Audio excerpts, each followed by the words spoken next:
Greater Hyderabad లో హైడ్రా మళ్లీ కూల్చివేతలు మొదలుపెట్టింది. కొన్ని రోజుల నుండి కూల్చివేతలు ఆపిన హైడ్రా తాజాగా కూల్చివేతలు ప్రారంభించింది. కుకట్పల్లి నల్ల చెరువులోని ఆక్రమణలను తెల్లవారుజాము నుండి కూల్చేస్తోంది. నల్ల చెరువు మొత్తం విస్తీర్ణం 27 ఎకరాలు కాగా 14 ఎకరాలు కబ్జాకు గురైనట్లుగా అధికారులు గుర్తించారు. తెల్లవారుజాము నుండే బుల్డోజర్లతో అక్కడకు వెళ్లిన హైడ్రా అధికారులు చెరువులో అక్రమంగా నిర్మించిన 16 షెడ్లు, నిర్మాణ దశలో ఉన్న 2 అపార్ట్మెంట్లను డెమాలిష్ చేశారు.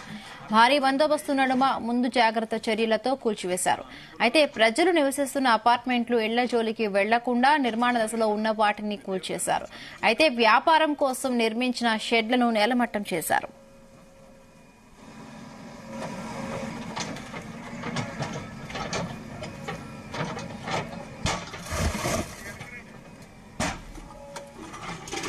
ఇదే అంశానికి సంబంధించి మరిన్ని పూర్తి అప్డేట్స్ మా క్రైమ్ బ్యూరో చీఫ్ రవితేజ అందిస్తారు. రవితేజ, కుకట్పల్లిలోని నల్ల చెరువుకి ఉదయాన్నే హైడ్రా సిబ్బంది అంతా కూడా అక్కడికి చేరుకొని వారు వేసుకున్నటువంటి సర్వే రిపోర్ట్ ఆధారంగా వారు వేసుకున్నటువంటి మార్క్స్ అన్ని కూడా మరొకసారి పరిశీలించి కట్టుదిట్టమైనటువంటి బందోబస్తుని అక్కడ ఏర్పాటు చేసుకొని ఎలాంటి ఆటంకం ఏర్పడకుండా హైడ్రా అధికారులు అక్కడికి చేరుకొని మొత్తం 27 ఎకరాలలో ఉన్నటువంటి ఈ నల్ల చెరువు విస్తీర్ణలలో మొత్తం 14 ఎకరాలు కబ్జాకు గురైంది. దీంట్లో FTL ల్యాండ్ కొంత కాగా బఫర్ జోన్ ల్యాండ్ కొంత ఆక్రమణకు గురైంది అనే దానిపై కూడా హైడ్రా అధికారులు అక్కడికి చేరుకొని కూల్చివేసేటువంటి ప్రక్రియ కొనసాగిస్తా ఉన్నారు.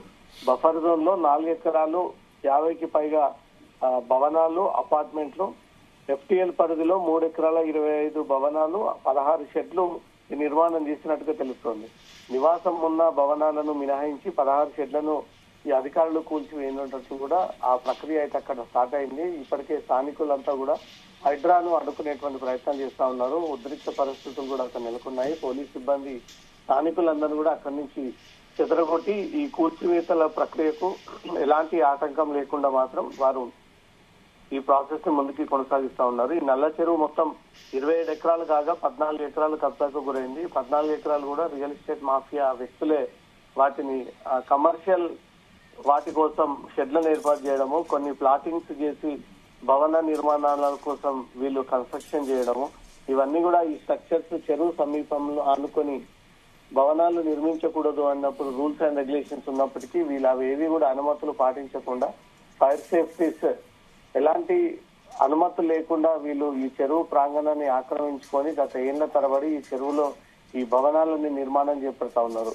గతంలోనే హైడ్రా చెప్పిన విధంగానే గతంలో ఆల్రెడీ కట్టి ఉన్న వాటి భవనాలను డిస్టర్బ్ చేయము, ఇటీవలే నిర్మాణ దశలో ఉన్నటువంటి భవనాలను మాత్రమే తొలగిస్తాము. అవి వ్యాపారం కోసం ఏర్పాటు చేసినటువంటి షెడ్లు అయినా సరే, రెసిడెన్షియల్ పర్పస్ కోసం నిర్మాణం చేపడుతున్నటువంటి ఇళ్ళు అయినా సరే, ఇండివిజువల్ విల్లాలైనా సరే ఇవన్నీ కూడా కూల్చిస్తామంటూ కూడా గతంలో నేను చెప్తా ఉన్నారు.